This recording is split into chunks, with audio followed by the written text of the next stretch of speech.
Hoshino-e est une belle idole de 16 ans qui fait partie d'un groupe d'idoles appelé Bekomachi. En seulement 4 ans, ces filles ont acquis une popularité explosive dans le monde entier et comptent des millions de fans.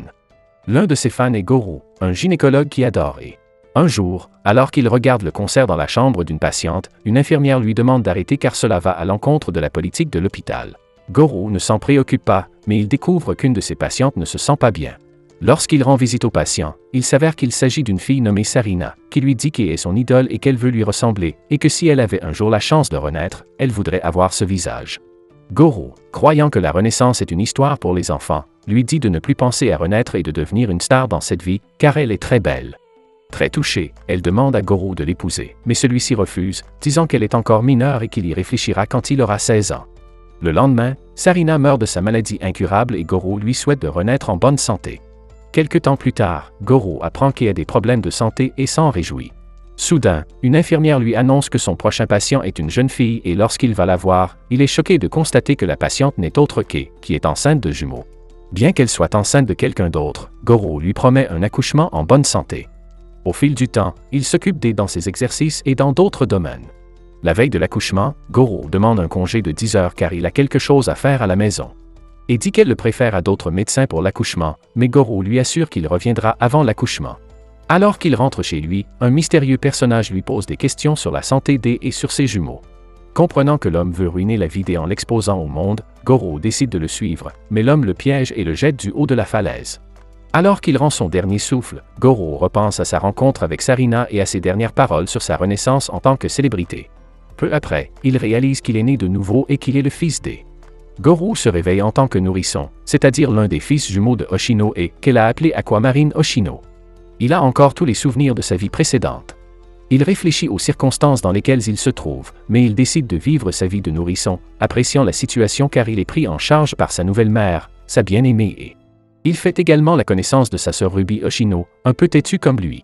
Pendant ce temps, il retourne à sa vie d'idole et passe un accord avec le président de sa compagnie Ichigo Setou et sa femme Miyako Setou, stipulant qu'ils s'occuperont des jumeaux pendant qu'elle continuera à être une idole. Ichigo dit à la jeune fille de ne laisser personne savoir pour ses enfants, sinon cela signifiera la fin de sa carrière. Alors qu'elle se produit en direct à la télévision après une pause de 6 mois, Aqua la regarde et remercie le tueur, disant que grâce à lui, il est redevenu le fils de son idole préférée. Sa sœur Ruby le rejoint également et lui reproche de ne pas l'avoir réveillé avant le concert. Aqua découvre que sa sœur jumelle, Ruby Hoshino, est également une personne réincarnée. Il l'apprend lorsque quelqu'un envoie des messages offensants sur le compte d'E et que Ruby entame une cyberguerre contre le détracteur de sa nouvelle mère. Comme Aqua était un garçon dans sa vie précédente, il refuse toute interaction physique avec E, y compris l'allaitement, mais Ruby y prend plaisir, affirmant que c'est une loi de la nature qu'une fille suce le sein de sa mère. Quelque temps plus tard, Miyako, qui garde les enfants quand E est au travail, se plaint de la situation. Elle explique qu'elle a épousé Ichigo Setou en lui promettant de travailler avec de jolis garçons, mais qu'au lieu de cela, elle est devenue la babysitter d'une mère célibataire qui refuse de révéler l'identité de son père. La femme prévoit alors de vendre en ligne des informations sur les fils jumeaux d'E, affirmant que cela la rendra célèbre et très riche. Ruby décide alors de tuer Miyako, mais Aqua lui répond qu'elle est plus âgée et qu'elles ne sont que des enfants. Elle décide alors de travailler ensemble pour tromper Miyako en se faisant passer pour des messagers du ciel et en lui révélant qu'elles peuvent parler. Choquée, Miyako pense qu'il s'agit d'une illusion, mais les jumelles lui disent que si jamais elle divulgue leurs informations en ligne, elle subira une punition divine et mourra, tandis que si elle garde le secret, elle sera mariée à un homme sexy. Miyako décide de garder le secret. Plus tard dans la nuit, Aqua se souvient de sa vie de Goro et dit que Ruby lui rappelle Sarina en prononçant le nom de cette dernière à haute voix. Lorsque Ruby entend cela, elle pense qu'il l'appelle, mais Aqua l'ignore, disant que c'est le nom de quelqu'un qu'il a connu dans sa vie précédente.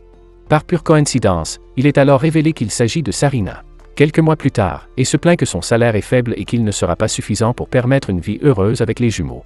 Ruby demande à Aqua si les idoles sont bien payées, mais il lui explique comment fonctionne la réalité. Les salaires sont répartis entre les membres du groupe, les costumes sont déduits de leur salaire et les ventes de marchandises affectent également les salaires des filles. Miyako pense que dans l'industrie du divertissement en général, une personne doit se démarquer et obtenir ainsi plus d'offres d'emploi. Et se sent un peu déprimé et lit un tweet disant que son sourire est faux. Le groupe a organisé un événement promotionnel auquel les jumeaux ont été conviés. Les jumeaux se sont fait passer pour les enfants d'un membre du personnel et ont apprécié la performance de leur mère. Pendant le spectacle, et hésite encore sur l'avenir, elle accepte que les sourires, comme celui qu'elle fait maintenant, sont faits de mensonges.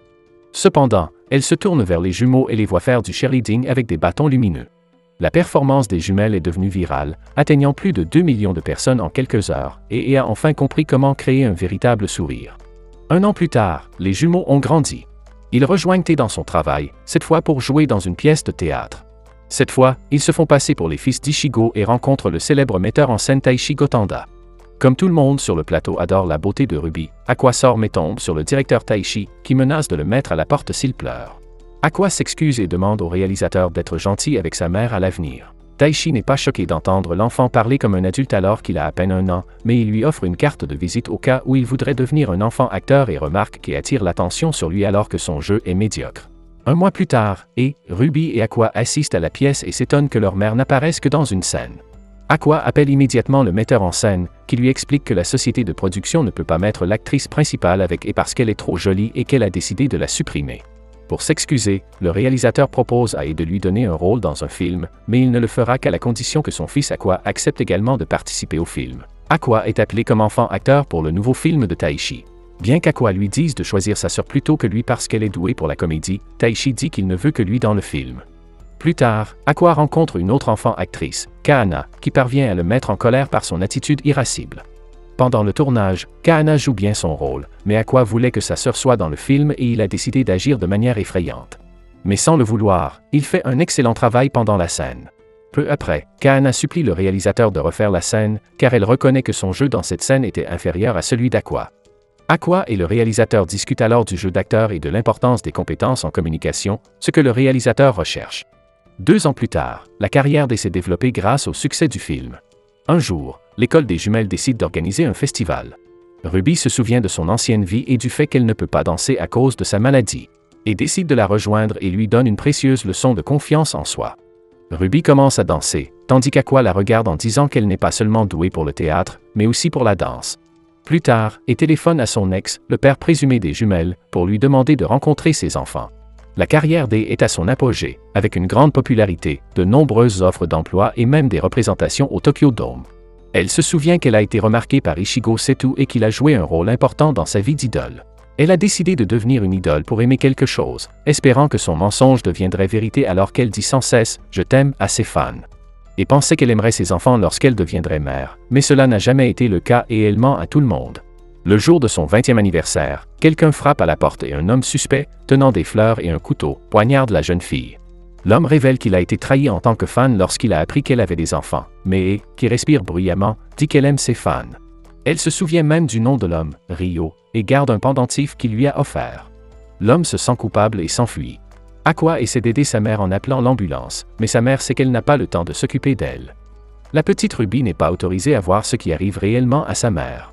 Et dit ces derniers mots à son fils, lui demandant de s'excuser auprès du réalisateur pour le film prévu qu'il ne pourra pas faire et auprès d'Ichigo pour le concert.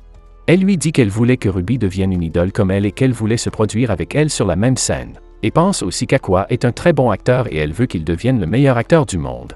La pauvre fille-mère voulait voir ses enfants grandir et elle est heureuse de les avoir mis au monde. Avant de fermer les yeux, et parvient à dire « je t'aime » à ses enfants. Et cela ne semble pas être un mensonge, mais la jeune fille meurt de ses blessures. Comme dans notre monde, certains internautes exploitent la mort de la jeune fille pour attirer l'attention et les enfants sont confiés à Miyako. Aqua se rend compte que leur père potentiel, qui pourrait également être une personnalité du monde du spectacle, a divulgué l'information de leur existence. Il décide alors de le retrouver et de le tuer de ses propres mains pour se venger de sa mère. Afin de réaliser leur plan de vengeance, les jumeaux décident d'entrer ensemble dans l'industrie du divertissement. Dans la vidéo promotionnelle, une idole bien connue demande « Voulez-vous devenir une idole avec moi ?» 130 000 filles, dont Ruby, s'inscrivent à l'audition. Ruby n'est pas seulement mignonne, elle est aussi très douée pour la danse. Passer le premier tour de sélection est une chose très simple pour elle. Elle a une grande confiance en elle et est convaincue qu'elle sera la gagnante à la fin. Bien que 12 ans se soient écoulés depuis la mort d'Ai, elle manque encore à Ruby tous les jours. Dans sa vie antérieure, elle était gravement malade et c'est le chant d'Ai qui l'a maintenue en vie. Elle a été surprise de devenir l'enfant d'Ai et le temps qu'elles ont passé ensemble a été le trésor le plus précieux de sa vie. Après la mort d'Ai, Ruby a décidé de devenir une idole de premier plan comme elle. Cependant, son frère Aka n'est pas d'accord pour qu'elle rejoigne l'industrie du divertissement. Ils sont lycéens et vont bientôt passer l'examen d'entrée au lycée. Il veut que Ruby se concentre sur ses études. Ruby ne tient pas compte de son conseil, car elle va s'inscrire au département des arts dramatiques, qui n'exige de ses résultats scolaires que d'atteindre la ligne de passage. Si elle devient une idole, peu importe que ses notes soient mauvaises. Aka conseille à Ruby de ne pas se faire d'illusions sur le fait d'être une idole, qui n'aura qu'un faible revenu et dont la vie quotidienne sera surveillée par les fans. En outre, la carrière d'une idole ne dure que jusqu'à la trentaine au maximum et il est difficile de continuer à travailler dans l'industrie du divertissement après cela. Ruby estime qu'elle devrait pouvoir faire ce qu'elle veut dans la vie et qu'elle ne veut pas perdre son temps sans rien faire au bout du compte. Aka sait qu'il ne peut pas faire changer Ruby d'avis et qu'il doit trouver un autre moyen. En regardant le dos d'Aka lorsqu'il s'en va, Ruby regrette qu'il ne soit plus aussi proche qu'avant. Après la mort d'Ai, Aka n'a plus jamais souri. Il est devenu l'apprenti du metteur en scène et mène donc une vie bien remplie. Ruby se demande s'il a un plan secret, mais il ne le lui révèle jamais. Aka n'est pas le seul à avoir changé. Saito a quitté Tokyo et n'a plus donné signe de vie depuis. Miyako a donc dû prendre sa place et travailler dur pour faire fonctionner l'agence. La deuxième année après la mort d'Ai, le groupe d'idoles Bekomachi a officiellement annoncé sa dissolution. Pour maintenir l'agence à flot, Miyako a étendu ses activités aux célébrités d'Internet. Ruby suggère à Miyako de remonter un groupe d'idoles. Miyako lui répond que la réalité n'est pas toujours rose et qu'il est difficile de trouver une autre idole talentueuse comme Ai. C'est à ce moment-là que Ruby reçoit un appel de l'audition. L'équipe l'informe qu'elle n'a pas passé le second tour. Miyako réconforte immédiatement Ruby en lui disant que ce genre d'audition est souvent politisé et que sa force n'a pas été évaluée de manière équitable. Tout le monde ne peut pas avoir à la fois la force et la chance comme Ai. À leur insu, l'appel vient en fait d'Aka. Déguisé en personnel de l'audition, il a délibérément fait croire à Ruby qu'elle avait perdu. En outre, il a secrètement envoyé un texte de retrait sur le téléphone portable de Ruby et a bloqué le vrai numéro de l'audition. Le directeur pense que Ruby a ce qu'il faut pour devenir une idole et il ne comprend pas pourquoi Aka veut détruire son rêve, mais Aka est assez têtu à ce sujet. Son but est de protéger Ruby pour qu'elle ne vive pas ce qui est arrivé à leur mère. Quant à la question de la vengeance, il la fera lui-même. Le plan d'Aka est très complet, mais il a oublié un point essentiel, l'apparence de Ruby. Un jour, Ruby est repérée par un homme qui veut faire d'elle une idole. Ruby est très enthousiaste et pense que c'est le destin. Ai a également été repérée pour devenir une idole, elle pense donc que maman l'a bénie. Cependant, Aka et Miyako sont toutes deux sceptiques à l'égard de l'agence d'idoles. La seule différence est que Miyako est prête à soutenir le rêve de Ruby, alors qu'Aka veut simplement la tenir à l'écart de l'industrie du divertissement. Afin d'enquêter sur l'agence d'idoles, Aka prend la carte de visite de l'agence de Miyako et parle à une idole de cette agence en tant qu'éclaireur. Il invite l'idole à se rendre à l'agence de Miyako pour se renseigner sur les détails de l'agence à laquelle elle appartient et pour savoir si elle souhaite signer un nouveau contrat avec eux. Contre toute attente, l'idole est très mécontente de son agence. Elle s'entraîne dur tous les jours et donne de bons concerts, mais l'agence promeut sa coéquipière, qui s'avère être la petite amie du manager. À cause de ce traitement injuste, les relations entre les membres du groupe d'idoles sont très mauvaises et plusieurs filles sont prêtes à quitter le groupe. Miyako ne croit pas tout à fait ce que dit l'idole. Elle sait en effet à quel point il est difficile de gérer un groupe de jeunes filles. Quand Ai était encore en vie, d'autres membres de Bekomachi pensaient aussi que l'agence favorisait Ai, mais l'idée d'Aka est très simple. Il ne permettra pas à Ruby de rejoindre ce groupe d'idoles, il a donc l'intention de trouver un moyen de démasquer l'agence. Miyako pense que l'attitude d'Aka est trop extrême. Elle regarde la photo de Bekomachi et des jumeaux et prend une décision importante. Alors que Ruby décide de signer avec l'agence d'idoles, Miyako lui demande si elle veut vraiment devenir une idole. La réponse de Ruby est très ferme, elle doit devenir une idole comme Ai. Miyako est impressionnée par la persévérance de Ruby. Elle annonce donc qu'elle a l'intention de former un nouveau groupe d'idoles et invite Ruby à en faire partie. Aka a des sentiments mitigés. Aka vient ensuite voir le directeur. Comme il n'est encore qu'un collégien, il ne peut pas suivre le réalisateur sur le plateau de tournage et se contente donc de participer à la post-production du film. Après avoir appris que Ruby s'est finalement engagée sur la voie de l'idolâtrie, le réalisateur est curieux de connaître les pensées d'Aka. Aka a accepté ce fait. Comme Ruby est sous contrat avec l'agence de Miyako, elle ne sera pas traitée injustement et ils seront en mesure de la protéger.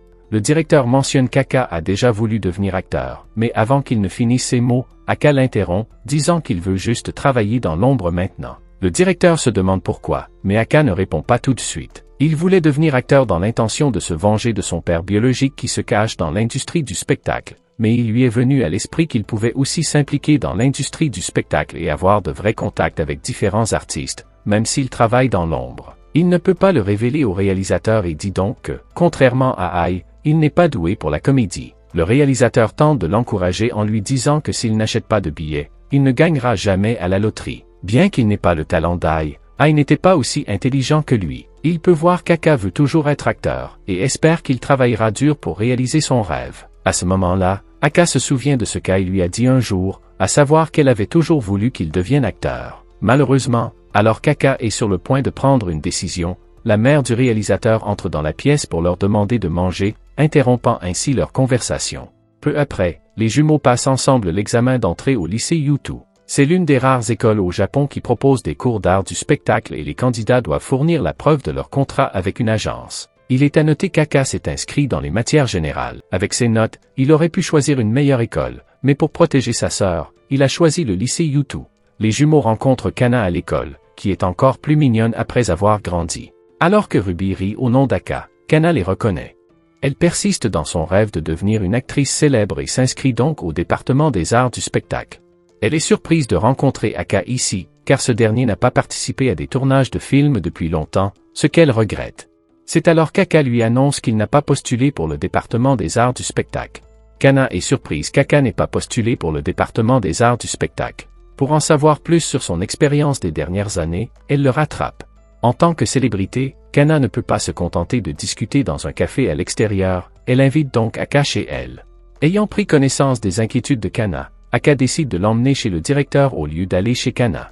N'ayant pas vu Kana depuis des années, le directeur est surpris par son arrivée. Kana comprend que c'est probablement parce que sa popularité a beaucoup baissé ces dernières années, et que les paroles du directeur lui font du tort. Lors d'une visite du studio du réalisateur, Kana découvre qu'Aka n'a pas quitté l'industrie du divertissement, mais qu'il s'est consacré aux travaux en coulisses. Pendant toutes ces années, il a appris du réalisateur. Ce dernier pense toujours qu'Aka est fait pour être acteur, et espère que Kana pourra le convaincre. Comme elle est en train de tourner une série télévisée, Kana propose à Aka de lui trouver un rôle, mais ce dernier insiste pour ne pas s'impliquer jusqu'à ce que Kana mentionne le nom du réalisateur, Kaburagi, et a laissé 3 téléphones après sa mort. Dans les 2 téléphones, il n'y avait que les contacts des membres de Bekomachi et du personnel de l'agence. Aka se rend alors compte qu'Ai a travaillé dur pour protéger ses enfants. Quoi qu'il en soit, le téléphone crucial est un téléphone portable démodé, qui possède un mot de passe à 6 chiffres et qui, s'il est saisi de manière incorrecte, se verrouille pendant 30 secondes. Il a ensuite découvert que le téléphone portable contenait les adresses électroniques et les numéros de téléphone de plus d'une douzaine de personnes liées à l'industrie du divertissement, dont Kaburagi. Pour retrouver son père biologique, Aka accepte l'offre de Kana. Elle contacte immédiatement Kaburagi et réussit à obtenir pour Aka le rôle d'un méchant. Aka annonce à Miyako qu'il va jouer dans un feuilleton télévisé, adaptation d'un manga, dont 3 épisodes ont été diffusés jusqu'à présent, la plupart des acteurs étant des nouveaux venus. Miyako et Ruby regardent le premier épisode et constatent que les acteurs ne sont pas très doués. Même Kana, qui était connue comme une enfant star géniale, a beaucoup régressé dans ses talents d'actrice. Aka transmet les conseils de Ruby à Kana, qui s'énerve. Elle explique que le public cible de ce drama est le public féminin qui aime regarder les beaux garçons, donc il y a beaucoup de mannequins avec un physique exceptionnel dans le drama et les compétences d'acteurs ne sont pas importantes pour elle. Comme les autres acteurs sont très mauvais, Kana ne peut pas trop se démarquer. Elle se souvient encore de la déception de l'auteur du manga lorsqu'elle est venue visiter le plateau de tournage. Le seul point positif est que les acteurs et le personnel en coulisses font de leur mieux pour achever leur travail. Pour le bien de l'harmonie du travail, Kana ne peut que se retenir. Dans le passé, elle a trop montré ses talents d'actrice, ce qui l'a rendue très impopulaire parmi les autres acteurs et, après sa période de gloire, il lui a été difficile de retrouver un emploi. Elle a compris l'importance de la communication et a décidé de devenir une bonne actrice, capable de gérer les choses en douceur et d'apporter sa contribution au travail. Après avoir expliqué les tenants et les aboutissants de l'affaire, elle remet le scénario à Aka. Cela rappelle à Aka que Kana l'a accusé d'avoir utilisé des moyens inappropriés pour participer au tournage. De manière inattendue, elle est enthousiaste à l'idée de travailler avec Aka et espère créer une grande œuvre avec lui. Aka étudie attentivement le scénario et les épisodes qui ont déjà été diffusés, et trouve que l'équipe en coulisses de ce drama est tout à fait excellente, et que l'héroïne, Kana, est une actrice professionnelle, donc dans l'ensemble ce drama n'est pas si mal. Le jour du tournage, Kana rappelle à Aka que puisqu'il ne loue le lieu que pour une journée, les répétitions et le tournage doivent être faits le même jour. Avec sa présentation, Aka rencontre le premier rôle masculin, qui s'avère être une personne arrogante, mais Aka s'en moque, car il est alors présenté à celui qui compte pour lui, le producteur, Kaburagi, qui est aussi la raison pour laquelle Aka a accepté de filmer le drame. Il a l'intention de prélever les cheveux ou la salive de Kaburagi au cours du processus et de déterminer s'il est leur père biologique par le biais d'un test ADN. Aka joue le rôle d'un harceleur dans le drame. Kana loue son excellente performance. Aka, cependant, insiste sur le fait que ses talents d'acteur sont très ordinaires. Il pense que Kana est probablement impressionné par la façon dont il jouait quand il était petit, ce qui était superbe pour un petit garçon, mais son esprit intérieur avait plus de 20 ans. C'est alors que Kana révèle ce qu'elle pense. Elle a pu voir qu'il utilisait beaucoup d'astuces pour jouer. Dans cette sombre industrie du divertissement, elle est très heureuse de savoir qu'il y a encore quelqu'un qui fait autant d'efforts qu'elle. Et comme il s'agit de son premier rôle principal depuis 10 ans, elle a le sentiment que sa force a été reconnue. Cependant, elle ne sait pas encore que la vérité n'est pas aussi belle qu'elle le pensait. Aka apprend qu'il a choisi Kana pour une raison bien précise. Son salaire a beaucoup baissé depuis qu'elle a quitté l'agence, alors qu'elle jouit toujours d'une grande notoriété, qu'ils peuvent utiliser pour faire de la publicité. C'est une très bonne affaire pour lui. Après le départ de Kaburagi, Aka ramasse son mégot de cigarettes. Puis, afin d'aider Kana à mieux terminer le tournage du dernier épisode, Aka observe attentivement le plateau et l'orientation de la caméra, mais Kana n'est pas au courant des efforts d'Aka. Elle se plonge immédiatement dans son jeu d'actrice. Les jours de gloire de Kana étaient presque terminés pendant ses années de primaire, mais elle n'a jamais abandonné sa carrière d'actrice et elle a finalement obtenu le rôle principal cette fois-ci. Le dernier épisode est le point culminant de la série, avec non seulement la confrontation entre le protagoniste masculin et le harceleur, mais aussi une intrigue touchante importante où l'héroïne va pleurer. L'héroïne n'a jamais compris ce qu'est l'amour. Ce n'est que lorsqu'elle a été protégée par le protagoniste masculin qu'elle s'est sentie aimée et qu'elle n'a pas pu s'empêcher de pleurer. Kana est émue par cette partie à chaque fois qu'elle lit le manga. Elle a donc spécifiquement invité Aka à se joindre au tournage en pensant qu'il l'aiderait à présenter le meilleur plan possible. Heureusement, Aka ne la déçoit pas. Alors qu'elle était désespérée par le jeu médiocre de l'acteur, l'apparition d'Aka lui redonne espoir. Il profite d'abord de l'angle mort de la caméra pour prononcer des mots impitoyables qui mettent en colère le protagoniste masculin. Dès son plus jeune âge, Aka a su comprendre les intentions de l'auteur. Il sait que le point central de l'intrigue est la déchirure de l'héroïne. Il est donc prêt à jouer un rôle secondaire pour mettre en valeur les talents d'actrice de Kana.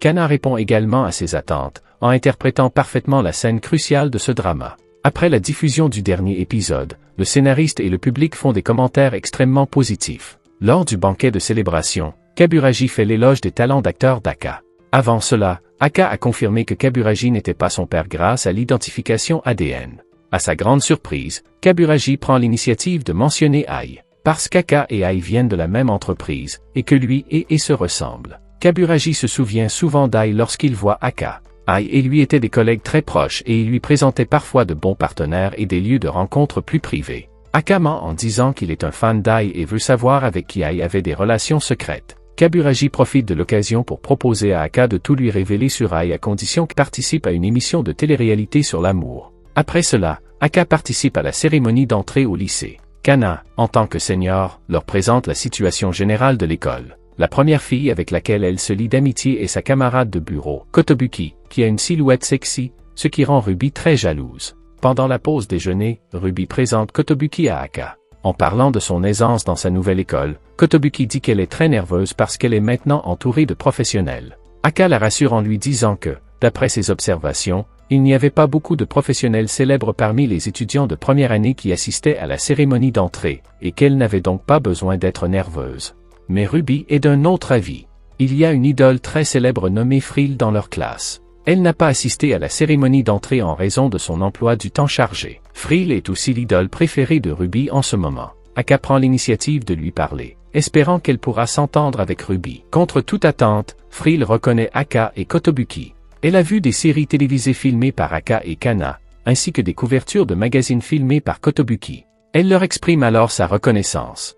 Comme Ruby n'a pas encore de travail, Frill ne peut que l'encourager à poursuivre ses études. Cette conversation fait prendre conscience à Ruby du fossé qui la sépare de ses camarades de classe. Très triste, elle demande à Miyako de former un groupe d'idoles dès qu'elle rentrera chez elle. Aka, apprenant que Miyako cherche une artiste féminine non signée, lui recommande Kana. Kana n'a jamais voulu devenir une idole. Il est très difficile de devenir une idole de premier plan comme Ai. C'est pourquoi elle ne devrait pas abandonner sa carrière d'actrice, qui est aussi ce qu'elle sait faire. Sans compter que la société de Ruby n'est qu'une petite entreprise, qui ne peut lui offrir que des garanties limitées.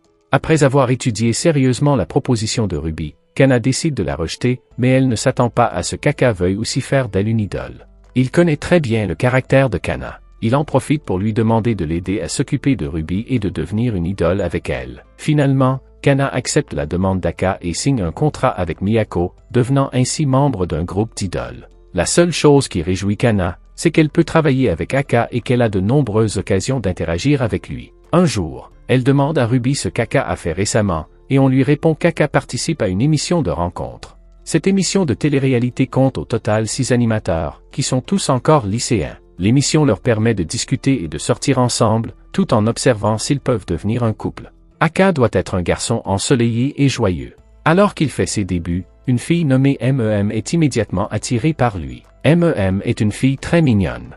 Kana, qui a le béguin pour Aka, a très peur qu'Aka tombe amoureux de MEM. En fait, Kana n'a pas à s'inquiéter car Aka n'a pas l'intention de tomber amoureux de quelqu'un et le but de son tournage est seulement d'obtenir des informations sur Ai. Pendant le tournage, Aka a quelques interactions avec une fille nommée Yuki. Elle sait exactement comment fonctionnent les émissions de télé-réalité. Si l'on veut obtenir plus d'images, il faut créer le spotlight de l'émission, donc elle chuchote délibérément à l'oreille d'Aka en prétendant qu'elle a une bonne impression de lui. Pendant ce temps, Ruby et Kana apprennent à devenir des influenceurs. Miyako leur amène une célébrité d'Internet avec un revenu annuel de 100 millions, Pieyon, un YouTuber masqué qui fait de la musculation et qui est très célèbre sur Internet. Ils pensent que si Ruby et Kana participent au tournage de ces vidéos, elles pourront gagner en popularité. Invités par Pieyon, Ruby et Kana mettent des masques et enregistrent une vidéo avec lui. Pieyon a travaillé avec de nombreuses célébrités et beaucoup d'entre elles truquent la vidéo par le biais d'un montage pour faire croire au public qu'elles ont fait de la musculation pendant longtemps, mais Ruby et Kana suivent vraiment Pieyon dans ses exercices du début à la fin sans se plaindre, ce qui leur vaut l'appréciation de Pieyon. À la fin de la vidéo, on leur demande d'enlever leur masque et de se présenter. Lorsqu'on lui demande le nom du groupe, Ruby pense à et nomme leur groupe Bekomachi. Un mois plus tard, Aka se lie d'amitié avec d'autres artistes et leur émission gagne en popularité sur Internet. Bien que certains participants jouent manifestement la comédie, la plupart d'entre eux ne font que montrer leur force. Parmi eux, Yuki est la plus populaire. Elle est vraiment douée pour montrer son charme et, à l'exception d'Aka, les deux autres garçons de l'émission l'apprécient beaucoup. Aka n'essaie jamais de voler la vedette aux autres. Bien qu'il sache que MEM a le béguin pour lui, il ne veut pas développer une relation avec elle. MEM est une fille très gentille qui se soucie de tout le monde dans l'émission, en particulier d'une fille nommée Akane, qui ne sait pas comment gagner les faveurs des garçons et ne reçoit que peu de coups dans l'émission. Son manager est très contrarié par cette situation et lui met beaucoup de pression. Le réalisateur suggère qu'Akane devienne la méchante et qu'elle essaie d'enlever les deux prétendants de Yuki. Akane accepte la proposition du réalisateur. Au début du tournage, elle montre immédiatement son amour à Nobuyuki. Par ailleurs, Kengo est également la cible d'Akane. Un jour, alors qu'elle discute avec Kengo, Yuki l'enlève brusquement. Akane ne veut pas laisser passer l'occasion de s'entendre avec Kengo. Elle s'aperçoit que son ongle égratigne accidentellement le visage de Yuki, ce qui blesse cette dernière. Yuki est très gentille. Elle n'y voit pas d'inconvénient et affirme qu'elle n'est pas en colère, ce qui impressionne beaucoup Akane. Aka pense que les choses ne sont pas si simples et il craint que les internautes ne s'en prennent à Akane. Son inquiétude s'avère par la suite nécessaire. Après l'annonce de la blessure de Yuki, les internautes sont très en colère, réprimandant Akane pour son mauvais comportement et lui demandant même de quitter l'émission. Ces commentaires négatifs la rendent triste. C'est alors qu'elle se souvient de ce qu'a dit MEM. S'excuser signifie que l'on a effectivement fait quelque chose de mal et les gens accusent naturellement celui qui s'est excusé. L'agence d'Akane publie des excuses en ligne, mais cela ne fonctionne pas. Même le lycée qu'Akane fréquente commence à répandre ces fausses rumeurs. Cette cyberintimidation fait souffrir Akane. Si vous voulez une suite à cet anime, abonnez-vous, laissez un like et un commentaire pour aider la chaîne à grandir. Merci d'avoir regardé cette vidéo.